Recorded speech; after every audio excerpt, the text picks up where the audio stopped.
Good morning everyone, how are you all. कैसे हैं आप सब?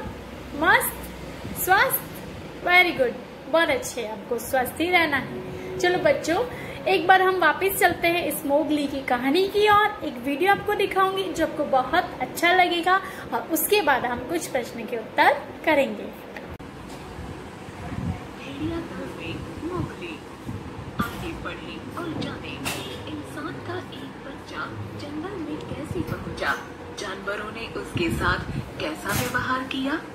शिकार पर जाने का समय हो गया, जल्दी ही निकलना होगा। हे महान भेड़िया, आप सफल हो। शेर खान पहाड़ियों पर शिकार के लिए अब निकलने ही वाला है। शेर खान बाघ था और 30 किलोमीटर दूर बेन गंगा नदी के पास रहता था। अरे वह जब चाहे तब अपने शिकार की जगह नहीं बदल सकता है। शेर खान अब लंगड़ाने लगा है, इसलिए वह जंगल के पशुओं का शिकार नहीं करता, गांव वालों के पालतू पशुओं को ही पकड़ता है। अब उसकी आवाज भी सुनाई दे रही है। भेड़िया दंपत्ति ने ध्यान से सुना। दूर, बहुत दूर एक क्रोध भरी दहाड़ सुनाई दी। आज वह आदमी का शिकार कर रहा है।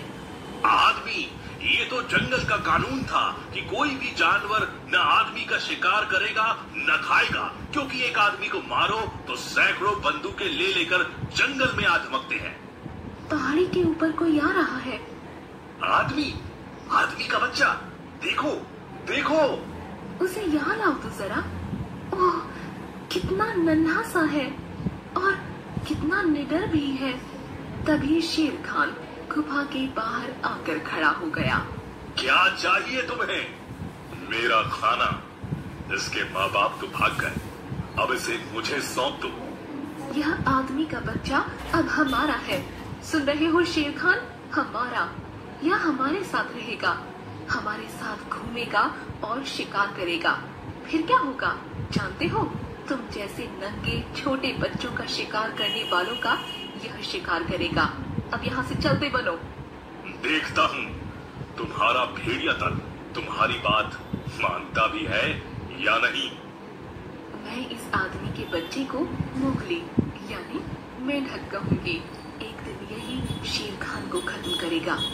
अगली पूर्णिमा को यह भेड़िया दंपत्ति भी अपने मोगली को लेकर सभाशिला पहुँचे। वहाँ छिटकी चांदनी में यह बच्चा मजे से बैठकर कंकड़ पत्थरों से खेलने लगा। शेर खान ने अनुरोध सामने रखा कि मोगली उसको दे दिया जाए। कुछ जवान भेड़ियों ने शेर खान के मत में बात करी। उसे भेड़िया दल के साथ ही रहने दो, मैं उसे खुद सिखा पढ़ा दूंगा। मैं तुम्हें एक मोटा सा बैल दूंगा। इस आदमी के बच्चे को जीने दो और अपने साथ शिकार करने दो। और इस तरह यह तय हुआ कि आदमी का बच्चा मोगली सियोनी की पहाड़ियों पर रहने वाले भेड़िया दल का सदस्य बनेगा। सुना आपने कहानी? देखी आपने ये कहानी? कैसी लगी? अच्छी ना? अब मैं आपको कुछ प्रश्न के उत्तर, इससे जुड़े हुए कुछ प्रश्न के उत्तर करवाऊंगी और आपको उसका आंसर देना है। पहला प्रश्न है बच्चों, माँ भेड़िए ने आदमी के बच्चे को पालने का निर्णय क्यों किया था? क्यों किया था? माँ भेड़िए ने आदमी के बच्चे को पालने का निर्णय इसलिए किया था क्योंकि वो एक मासूम इंसान का बच्चा था। वह किसी को कोई नुकसान नहीं पहुंचा सकता था। वह बच्चा निडर भी था, तो उसमें अपने बच्चे जैसी ललक दिखी। शेर खान के अतिरिक्त ज्यादातर जानवरों का मोगली के प्रति कैसा व्यवहार था? शेर खान के अतिरिक्त ज्यादातर जानवरों का मोगली के प्रति व्यवहार बहुत अच्छा था। क्यों? क्योंकि मोगली भेड़िए के दल द्वारा चुना गया था। मोगली मासूम सा इंसान का बच्चा था जिससे किसी को कोई खतरा नहीं था और कोई भी जानवर इसका शिकार करना नहीं चाहते थे। वे सभी इस मोगली की रक्षा करना चाहते थे और उसको शिकार कराना सिखाना चाहते थे। तो हम इसका उत्तर स्पष्ट शब्दों में इस तरीके से लिख सकते हैं कि शेर खान के अतिरिक्त ज्यादातर जानवरों का मोगली के प्रति व्यवहार अच्छा था। और क्यों था? क्योंकि वे मासूम सा इंसान का बच्चा था जिससे किसी को कोई खतरा नहीं था। और शेर उचित शब्दों के वाक्य पूरा कीजिए। शेर खान खाली जगह नदी के पास रहता था। कौन सी नदी के पास? शेर खान वेन गंगा नदी के पास रहता था। जंगल के कानून के हिसाब से कोई भी जानवर किसका शिकार नहीं करता था? जंगल के कानून के हिसाब से कोई भी जानवर इंसान का शिकार नहीं करता था। पिता भेड़िए ने बड़ी कोमलता से किसको मुंह में पकड़ा?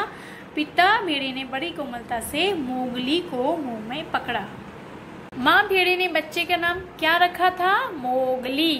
तभी एक खाली जगह गुफा के मुंह पर आकर खड़ी हो गई एक काली परछाई। यहाँ पर ये भी लिख सकते हैं, तभी एक काली बड़ी सी आकृति गुफा के मुंह पर आकर खड़ी हो गई। अब चलते हैं बच्चों, निम्नलिखित वाक्यों को कहानी के सही क्रम में लगाओ। पिता भेड़िया झपटने के लिए तैयार हो गया। हाँ, कहानी को सही क्रम में लगाना है। फिर था शेर खान अपना बड़ा सा सिर और कंधा गुफा के मुंह में अड़ाकर खड़ा था। ग था आवाज से साफ लग रहा था आज उसे कोई शिकार नहीं मिला है। फिर घ है माँ भेड़िया अपने बच्चे को भीतर ही छोड़कर शेरखान के सामने आ खड़ी हुई। और अंग है यह तय हुआ कि आदमी का बच्चा मोगली सियोनी की पहाड़ियों पर रहने वाले भेड़िए दल का सदस्य बनेगा। इसको सही क्रम में हमें ऐसे लगाना है कि इसमें सबसे पहले क्या हुआ, उसके बाद क्या घटना घटी और उसके बाद क्या घटना घटी। जी हाँ बच्चों, सही क्रम है। सही क्रम में लगाने के लिए सबसे पहले हुआ था आवाज से साफ लग रहा था कि आज कोई शिकार नहीं मिला है। ये किसने बोला था? ये माँ भेड़िए ने बोला था। ठीक है। उसके बाद पिता भेड़िया झपटने के लिए तैयार हो गया। उसके बाद शेरखान ने अपना बड़ा सिर और कंधा गुफा के मुंह में अड़ाकर खड़ा था। उसके बाद माँ भेड़िया अपने बच्चे को भीतर छोड़कर शेरखान के सामने आ खड़ी हुई। और अंत में यह तय हुआ कि आदमी का बच्चा मोगली सियोनी की पहाड़ियों पर रहने वाले भेड़िया दल का सदस्य बनेगा। इसी तरह दिए गए वाक्य किसने किससे कहा, इसका हम करेंगे जिक्र। जल्दी ही निकलता होगा। किसने कहा और किससे कहा? बच्चों, जल्दी ही निकलना होगा यह कहा था। किसने कहा था? भेड़िए ने कहा था। पिता भेड़िए ने किससे कहा था? माँ भेड़िए से। अब उसकी आवाज भी सुनाई दे रही है। यह किसने कहा था? तबाकी ने। और किससे कहा था? माँ भेड़िए से। उसे यहाँ लाओ तो जरा, ये किसने कहा? यह माँ भेड़िए ने कहा। किससे? पिता भेड़िए से। उसे मतलब आदमी के बच्चे को। मैं उसे खुद लिखा पढ़ा दूंगा। यह किसने कहा था? यह भूरा भालू ने कहा था। और किसको कहा? किससे कहा था? मैं उसे खुद लिखा पढ़ा दूंगा, यह भूरा भालू ने कहा। और किससे कहा? जवान भेड़ियों से। इस आदमी के बच्चे को जीने दो, यह किसने कहा था? यह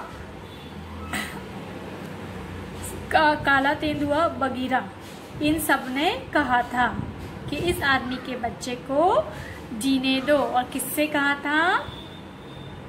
किससे कहा था? बाकी शेरखान से कहा था, या बाकी सारे जंगली जानवर। इसकी जगह हम ये भी लिख सकते हैं कि इस आदमी के बच्चे को जीने दो।